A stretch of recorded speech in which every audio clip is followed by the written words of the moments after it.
Então, tem pra gente em relação aos pontos negativos que você encontrou ele? É, Principalmente o Beersmith, que você usa há tanto tempo, né? exato. Como ele é um software muito novo e tem ainda dois problemas graves. Deles é o número de bugs que ele tem, bugs graves. Tem um site, quando você entra na página web, né, do Fader, ali no cantinho tem um link para você o GitLab. GitLab é uma espécie de software que gerencia o desenvolvimento de softwares. E você consegue ver, por exemplo, os dados estatísticos de problemas que ele tem. Então, ele tem lá um cadastro hoje, 700, estou olhando aqui agora, está o dado de agora, tem 742 inserções de usuário. Dessas 742 inserções, a maior parte é pedir funcionalidade. Beleza, ok. Mas eu tenho aqui hoje ó, 133 bugs reportados. Tá. 133 bugs é muito bug. Né? Dessa parte de funcionalidades, é interessante porque elas passam por vários estágios, vai um estágio de aceite, estágio de pesquisa de como se fazer até a implementação. E você tem acesso a esse tipo de informação. E agora a parte aí de bugs, eles entram também no processo deles, né? E hoje eu tenho 78 desses bugs sendo trabalhados. Então, de todo esse lote de 133, 78 estão sendo trabalhados hoje ao mesmo tempo. Então, E assim, que tipo de bugs que aparecem nele, por exemplo? olha, tem bugs simples e bugs assim, assim, genéricos específicos. Tá? Os genéricos, que mais nos afetam. Às vezes você gera uma receita e tem lá aquecer a água a 193 graus centígrados para fazer o mashing, entendeu? Cozinhar o negócio, mano. É uma Entendi. coisa, é um erro que deu lá e você tenta consertar, você não consegue. Você apaga a receita com outra do zero e às vezes isso resolve, né? Caramba. Então bugs assim.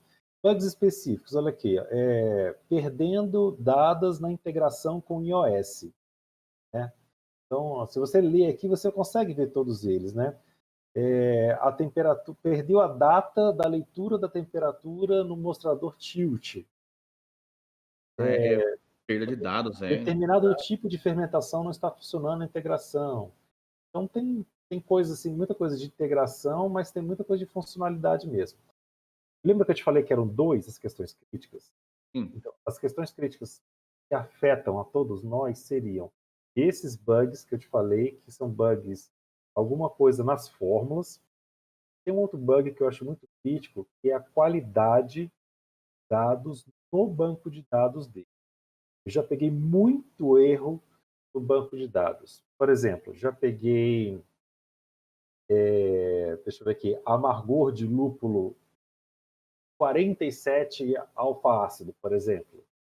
Já peguei rendimento de grão lá que o açúcar tem 1046 de rendimento, é o rendimento máximo.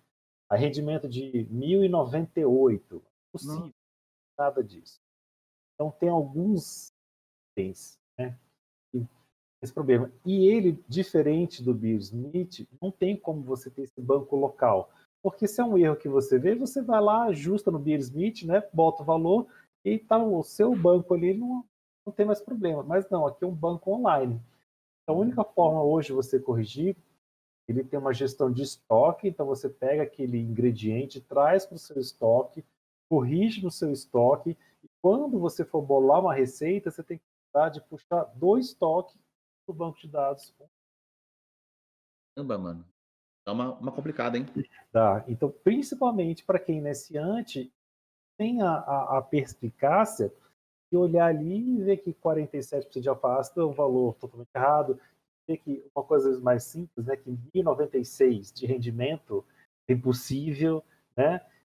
Então tem algumas coisas assim meio chatas. Ele tem uma coisa que é interessante que ele tem uma funcionalidade, cara, que não tem no Bismuth, legal, que é quantidade de enzimas, o poder enzimático, né?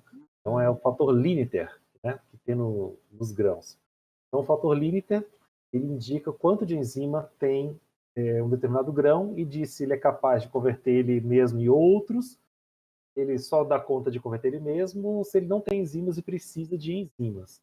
Ele tem essa funcionalidade, eu acho muito interessante. Então, por Bacana. exemplo, se você faz uma receita usando, quero fazer uma VIT, colocando ali 50% de trigo não malteado, que eu não tenho enzima, e coloco, por exemplo, um malte base, um pale ale, não vai converter. Né?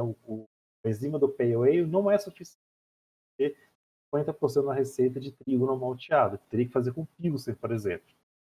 Né? Então, Entendi. são coisas interessantes, mas são coisas bem mais avançadas, né, André? Ah, com Isso aí, certeza, o né. Mas cervejeiro. ele te avisa esse tipo de coisa? Se você fizer uma VIT, colocar lá metade de trigo não maltado e colocar Viena, ele vai te falar que não vai converter? Não, ele não tem um semáforo assim que está te indicando, mas ele tem um lugarzinho que você vê esses valores. Ah, mas então você tem que conhecer previamente então, né, Tem que exige um ter. conhecimento avançado, né. Exato, exato. E como que ele é em termos de facilidade para você criar a receita bom, a gente falou do Beer Smith, que você colocar todos os ingredientes aleatoriamente, depois você ajustando as porcentagens, AOG, tudo na mão e ele te ajusta. O Brewfather faz isso?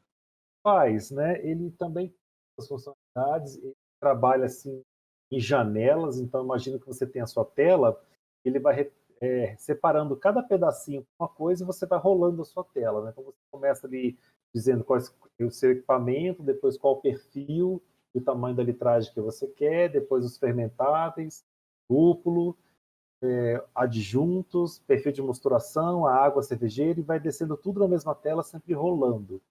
Então você tem tudo isso, mas lembra que você tem que rolar, né?